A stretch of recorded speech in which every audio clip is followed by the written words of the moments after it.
hari ini belum terlambat untuk saya mengucapkan Xing Nian Mong En, Senti Jiankang, Wan Serui Sangti Jufu Nimen. Kita akan bersama-sama biarlah memasuki di dalam tahun 2573 boleh menjadi tahun berkat, tahun di mana berkat Tuhan hadir berair terjun. Amin. Kita akan bersama-sama mendasarkan renungan firman Tuhan pada pagi hari ini, pada saat ini di dalam Yeremia pasal 17.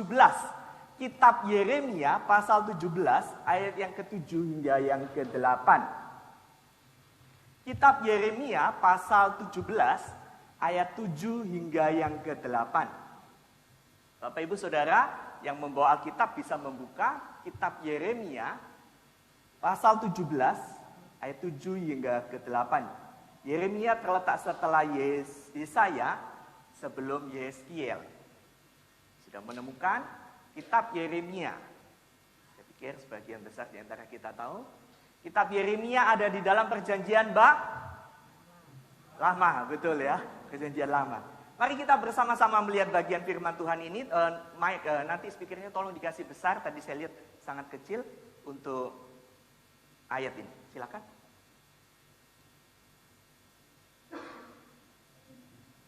Kasih besar.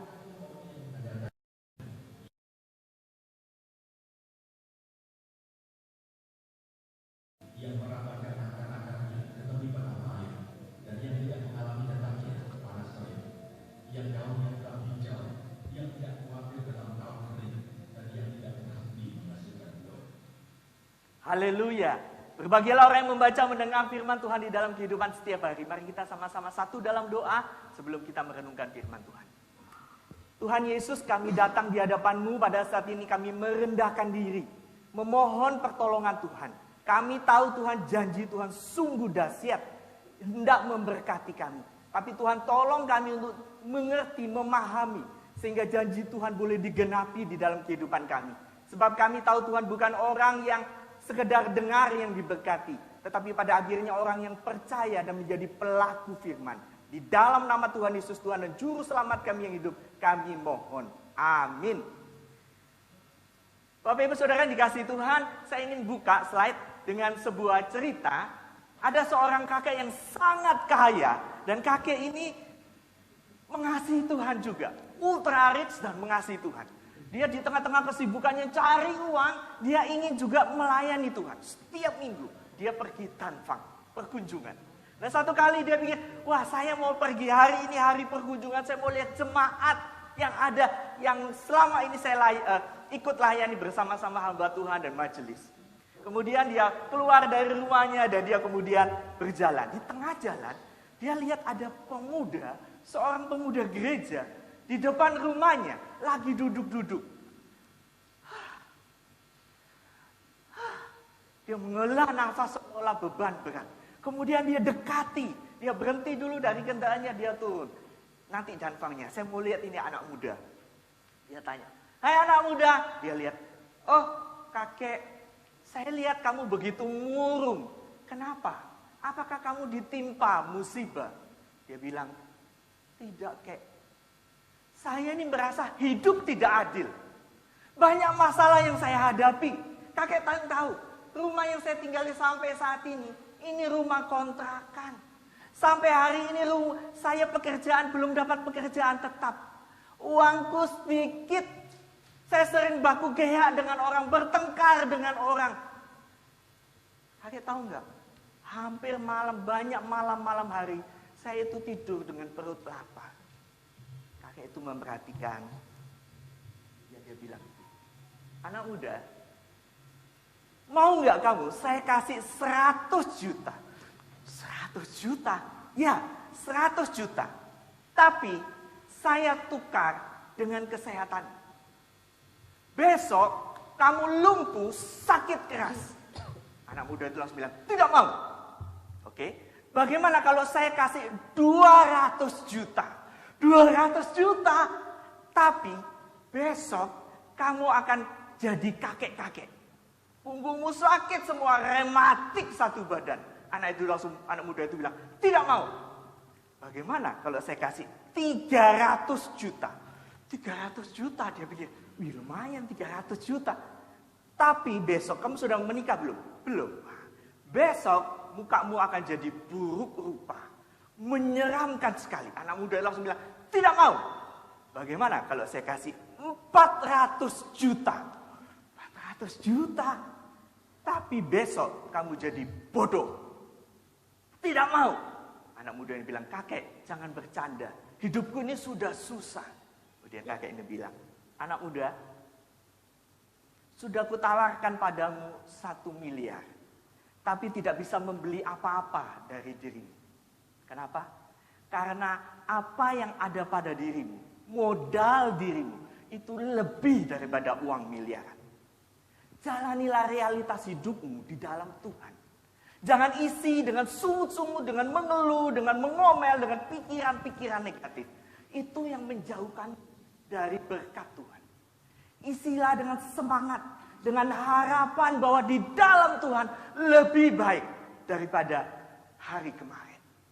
Anak muda itu terngiang. Kemudian dia bilang, Yonghen Tejaifu, kekayaan sejati. Apa itu? Anak muda bilang, apa itu kek? Kekayaan sejati bukan berapa banyak uang yang bertambah di dalam tabunganmu, tetapi seberapa bijak engkau menggunakan hidupmu di dalam Tuhan.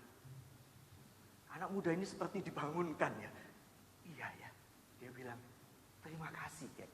Kakek itu kemudian meninggalkan anak muda dan pergi tanpa berkunjungan. Kekayaan sejati bukan berapa banyak harta yang bertambah. Bukan berapa banyak rumah investasi yang bertambah.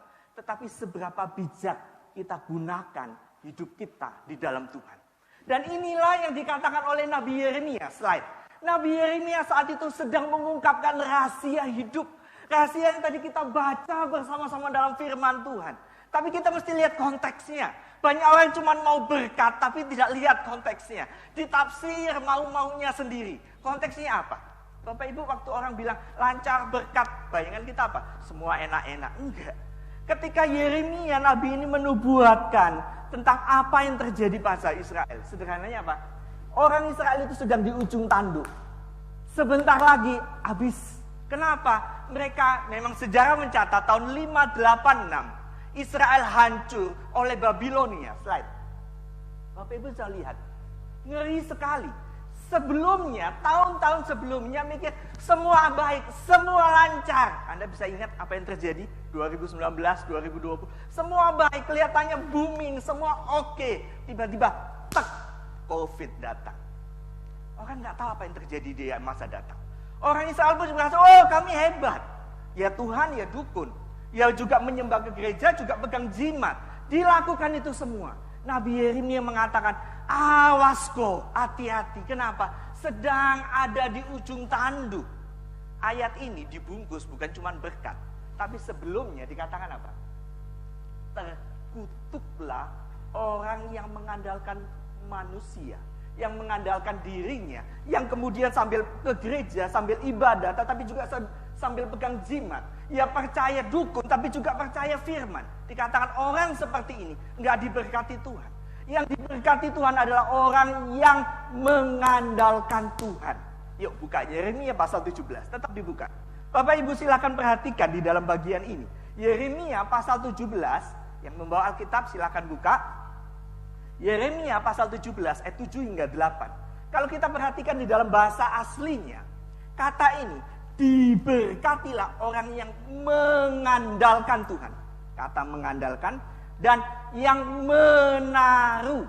Dua kata ini dalam bahasa aslinya, bahasa Ibrani, itu memiliki akar kata yang sama. Loh, ya. Alkitab ini menarik. Semakin masuk, seperti spiral, semakin dalam. Pengertiannya makin dalam, makin dalam. Bagian ini hendak memberitahukan apa? Diberkatilah orang yang menaruh rasa percayanya, yang menaruh hidupnya, yang menaruh kepercayaannya, yang ketika berusaha melibatkan Tuhan, ketika ada perencanaan mendoakan terlebih dahulu, yang ketika akan melakukan sesuatu sebelum mengambil keputusan, minta Tuhan tolong. Ini sederhana. Hari ini banyak orang Kristen Ketika harta semakin bertambah, dia merasa lebih aman. Nggak salah punya emergency fund ya. Punya rumah, di sini satu, muncul satu lagi di sana, ada tabungan, ada investasi. Nggak salah, itu baik. Tapi seringkali ketika uang bertambah, harta bertambah, rasa percaya kita itu lebih tenang, lebih secure. Kenapa? Kalau kita nggak hati-hati, kita itu lebih rasa aman. Lebih daripada kita mengandalkan Tuhan. Hari ini kita diingatkan satu bagian firman Tuhan. Sekaligus menegur, sekaligus memberkati. Apa itu? Diberkati orang yang menaruh percayanya, hidupnya, harapannya, kepercayaannya, rasa amannya di dalam Tuhan.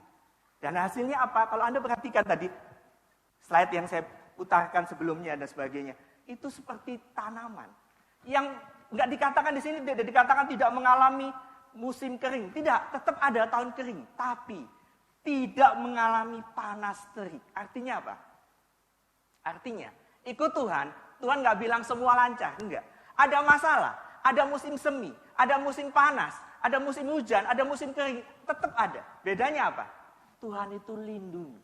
Walaupun ada masa sulit, Tuhan itu bungkus bagi orang-orang yang mengandalkan Tuhan.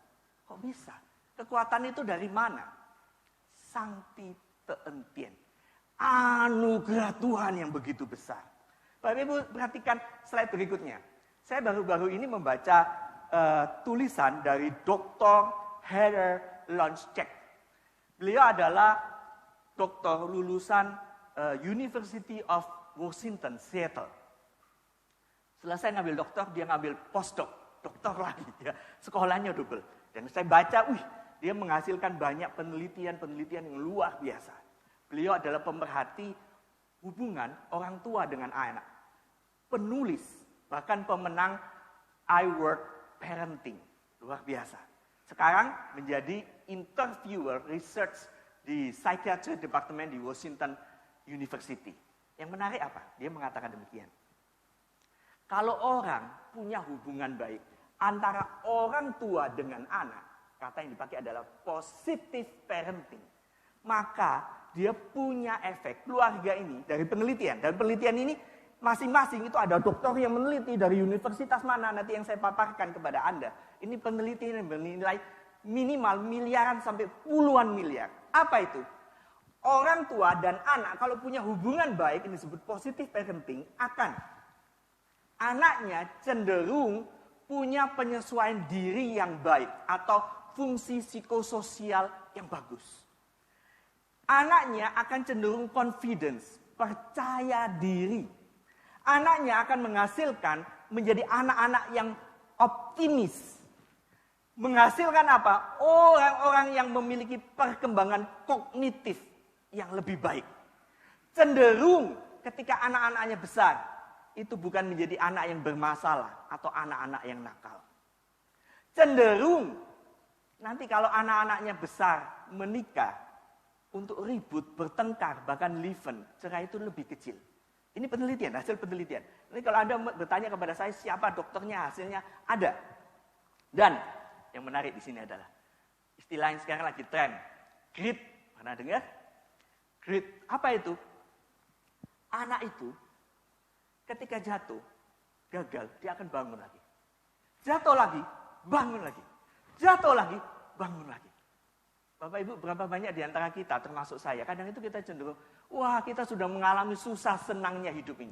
Pahit manisnya hidup ini. Sehingga kita harap apa? Anak kita itu kalau bisa, nak jangan lewat sini, nanti kamu jatuh sakit, nak. Dilindungi. Kita jaga begitu. Sampai anak itu gak pernah mengalami susahnya hidup. Dilindungi sedemikian rupa. Begitu satu saat dia hancur, jatuh, dia langsung hancur. Ada berapa banyak? Kalau Anda perhatikan di medsos, di media massa.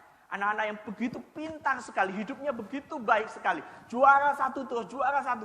Begitu ada masalah, begitu gak juara, dia bunuh diri. Kenapa? Begitu dia jatuh, dia tidak dilatih, jalani realitas hidup. Jatuh, hancur. Orang tua yang memiliki hubungan baik dengan anak disebut positive parenting. Itu menghasilkan hal yang dahsyat. Ini penelitian puluhan miliar Bapak Ibu. Kalau kita coba tenang sejenak. Bukankah itu yang diajarkan Alkitab? Kok bisa Musa? Apa? Minimal ya, banyak sekali ayat. Saya kutip satu aja. Keluaran 20 ayat 12. Bunyinya apa? Hormatilah orang tuamu. Banyak orang salah tafsir. Oh, kalau hormati orang tua, saya orang tua. Anak, kau harus hormati saya. Sehingga kita bentak-bentak kita. Kita teriakin dia, kita marah-marahin dia. Kamu gak ngerti apa-apa, saya ini loh punya pengalaman, punya harta, punya modal. Kamu masih kecil, kamu harus begini. Kita marah-marahin sampai baku geak. Bapak Ibu, banyak orang memperlakukan anaknya semena-mena. Sehingga hubungan anak sama orang tua itu jelek sekali. Maksudnya baik tapi kemudian jelek sekali. Alkitab tidak dimaksudkan dengan tafsiran mau-maunya kita. Hormatilah ayah dan ibumu. Bukan berarti orang tua bisa menindas anak. Orang tua memperlakukan anak seenaknya. Tidak. Ini maksudnya apa? Kunci berkat Tuhan terletak dari hubungan. Hubungan ayah dan ibu.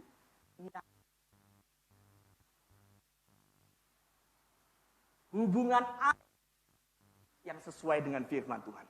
Berapa banyak orang ketika anaknya itu diperlakukan, dibentak-bentak, diteriakin, sakit hati, dikata-katain. Ketika besar, dia jadi, apa yang dia lakukan? Ya, anaknya juga akan menginjak-injak orang tuanya. Dan itu yang terjadi di mana-mana, bukan? Sakit hati, kekecewaan. Bapak Ibu yang dikasihi Tuhan, firman Tuhan mengingatkan kita hal yang penting tentang berkat Tuhan. Tanggal 1 sampai tanggal 15 ini kita merayakan Imlek. Masih 15 hari, betul ya? Sekitar 15 hari ini. Imlek pada tahun 67 pernah dilarang. Berdasarkan keputusan Impres di rezim Orde Baru Soeharto. Impres 14. Nggak ada boleh budaya Tionghoa. Semua dilarang, nggak boleh mengucapkan, nggak boleh ada angpau, nggak boleh merah-merah. Bisa ditangkap polisi, dipenjara. Tapi kemudian tahun 2001 oleh Presiden Abdurrahman atau Presiden Gus Dur. Mengeluarkan Impres nomor 19. Boleh dirayakan. Kenapa? Budaya Tionghoa, budaya Melayu, budaya India. Orang-orang yang tinggal lama di Indonesia. Kekayaan budayanya itu dirangkul. Menjadi kekayaan budaya Indonesia. Apakah orang Kristen merayakan Imlek? Ya, tapi bukan budaya religi. Sosial budaya cara kita merayakan Imlek. Kita tidak mengambil hal-hal yang bertentangan dengan firman Tuhan. Tetapi kita memetik hal-hal yang membangun, yang berguna. Bukan memetik kepercayaan, dukun, dan sebagainya. Kita mengambil hal-hal yang bagus. Apa aja itu? Mengasihi keluarga. Menghormati orang tua. Punya harapan bahwa di dalam Tuhan pasti lebih baik. Dan jadi berkat buat sesama. Saya ingin menutup dengan sebuah cerita. Slide. Di masa yang lalu, di sebuah pelosok desa terpencil, hidup satu keluarga. Suami, istri, mertuanya, dan cucunya. Mereka hidup di sana. Sang kakek hidup di usia yang senja. Dulu ada kekuatan, makin lama fisik makin lemah. Sampai tidak ingat orang. Ini siapa dia nggak ingat. Waduh, betul-betul jadi beban buat suami istri ini apa? Kotoran di mana-mana. Dia nggak bisa kontrol dirinya. Sangat jadi beban.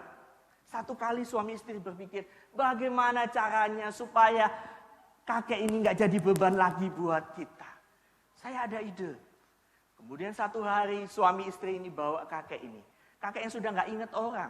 Yang sudah kalau mau buang kotoran apa dia nggak ingat. Dibawa ke tengah hutan. Ini di pelosok desa. Masuk lagi ke tengah hutan. Kemudian taruh di sana. Mereka bawa satu kurungan. Kakek itu dikasih masuk di kurungan. Ditutup. Dan mereka pulang. Masalah selesai. Beban berkurang. Kemudian suami istri ini melakukan kegiatannya. Tidak berapa lama anaknya atau cucu dari kakek ini datang. Bawa kurungan. Heran, loh, bawa kurungan. Nah, kau temukan di mana ini? Oh, ayah, ibu, saya temukan ini di tengah hutan. Wih, mereka pikir, wah, mungkin sudah dimakan binatang buas. Waduh, selesai. Dia begitu ya. Kemudian Buang saja lah nak, ini kurungan gak berguna. Buang aja, ngapain disimpan di rumah. Tidak ayah, tidak ibu. Saya mau simpan kurungan ini. Untuk apa?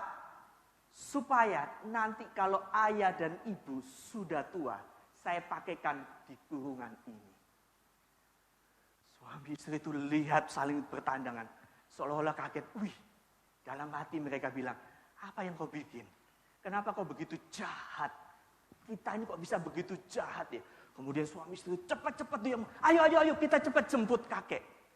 Cucunya yang kecil bilang, nggak usah, tadi saya sudah bawa kakek pulang.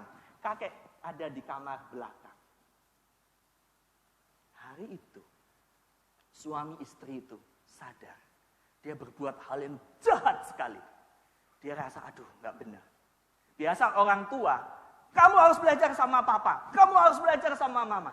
Tapi hari ini, Pak suami istri belajar dari anaknya. Belajar apa? Belajar berbakti. Belajar mengasihi. Belajar tanggung jawab. Slide. Hidup adalah tanggung jawab. Orang Kristen mengatakan apa? Pikul salib. Itulah tanggung jawab. Tanggung jawab terhadap siapa? Tanggung jawab terhadap diri sendiri. Tanggung jawab terhadap siapa? Tanggung jawab terhadap keluarga. Tanggung jawab terhadap siapa? Tanggung jawab terhadap orang tua. Tanggung jawab terhadap siapa? Tanggung jawab terhadap bangsa dan negara. Hari ini Tuhan memberikan kepada kita perintah yang jelas. Kita sering dengar firman Tuhan, pikul salib. Mau ikut Yesus, pikul salib dan kemudian ikut aku. Artinya apa? Tunaikan tanggung jawabmu sebagai orang percaya. Di situ tersimpan berkat Tuhan yang sedang dibukakan. Banyak orang berpikir, semakin saya mau menyelamatkan diri, semakin saya mau dapat berkat, dia nggak dapat apa-apa. Kenapa?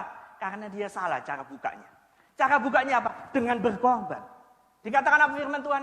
Jika engkau ingin menyelamatkan nyawamu, tapi engkau kehilangan nyawamu. Tapi jika engkau ingin menyelamatkan nyawamu, kehilangan nyawamu karena Yesus, engkau menyelamatkannya. Ini satu seolah-olah kontradiksi, tapi paradoksi. Apa itu? Ketika kita pikul salib, maka berkat Tuhan itu sedang disiapkan untuk kita. Tadi malam ada yang message ke saya. Saya ada berkat Tuhan. Dan saya terbeban. Tolong beritahu kepada saya, Buse. Ada enggak panti jompo atau panti asuhan? Saya mau berbagi. Dalam hati saya berpikir, wah, orang ini alamat berkat Tuhan itu terus mengalir. Kenapa? Yang namanya air segar, kalau disimpan sendiri, itu jadi keruh. Tapi kalau dialirkan di dalam Tuhan, berkat itu akan mengalir. Bapak Ibu, memang hidup ini gak gampang ya. Kadangkala hubungan mertua dengan menantu, waduh, sampai gontok-gontokan, sampai bawa di keluarga besar, sampai ribut. Gak gampang memang. Kenapa? Kadang karakternya beda. Yang satu punya pindangan ini, yang satu orangnya begini. Bertengkar. Apakah Anda pernah mengalami masa-masa yang suram? Di mana malam-malam Anda nggak bisa tidur. Ya, ada pengusaha-pengusaha yang jam 2, jam 3 bangun. Kenapa? Orang yang jadi pegawai nggak bisa mikir ke sana. Kenapa? Bebannya itu begitu berat. Terpikir nggak bisa tidur. Tekanan di kerjaan begitu besar. Ada orang yang malam-malam gak bisa tidur. Kenapa? Waduh, ribut hubungan mertua dengan menantu. Hari-hari ketemu, sakit hati, bertengkar, ngomongnya pedas dan sebagainya. Ada orang kelihatannya strong, kuat sekali. Saudaranya baru meninggal kena COVID. Saya tahu itu. Orang lihat, wih, dia gak menangis, dia tegar sekali. Gak berapa lama, ibu ini meninggal dipanggil Tuhan. Orang yang membersihkan, waktu bersihkan, kaget minta ampun. Itu di dekat ranjangnya. Tisu satu gunung. Artinya apa? Hatinya itu hancur. Orang gak lihat malam-malam dia menangis. Ada juga di antara kita mungkin bergumul dengan dikarunia anak yang berkebutuhan khusus. Gak ada yang tahu, kelihatannya dia baik-baik saja. Tapi berapa banyak di balik layar air mata yang terus bercucuran, Tuhan, kenapa kau kasih beban begini berat? Dan begitu berat menanggung. Ada mungkin kita juga yang bergumul, aduh orang tuaku seperti ini. Aduh anakku kok belum jadi. Pergumulan yang begitu berat. Dari mana kekuatannya? Dari mana jawabannya? Kenapa ayat ini sih bilang ini bercanda? Enggak. Dari mana kekuatan berlimpah itu? Hari ini firman Tuhan datang kepada Anda dan saya. Apa itu? Ada kekuatan berlimpah-limpah. Karena sangti teentien. Anugerah Tuhan. Bagi siapa? Bukan bagi orang yang mengandalkan diri. Tapi bagi orang yang mau sing Yesus. Yang mau percaya Yesus. Yang mau ikut Tuhan. Yang mau pakai caranya Tuhan. Mau bisnis, mau berhubungan keluarga, semuanya libatkan Tuhan. Hari ini, pertanyaan yang sama buat Anda dan saya. Apakah Anda ingin diberkati Tuhan? Kalau Anda ingin diberkati Tuhan, dengarlah firman Tuhan. Diberkatilah orang yang mengandalkan Tuhan.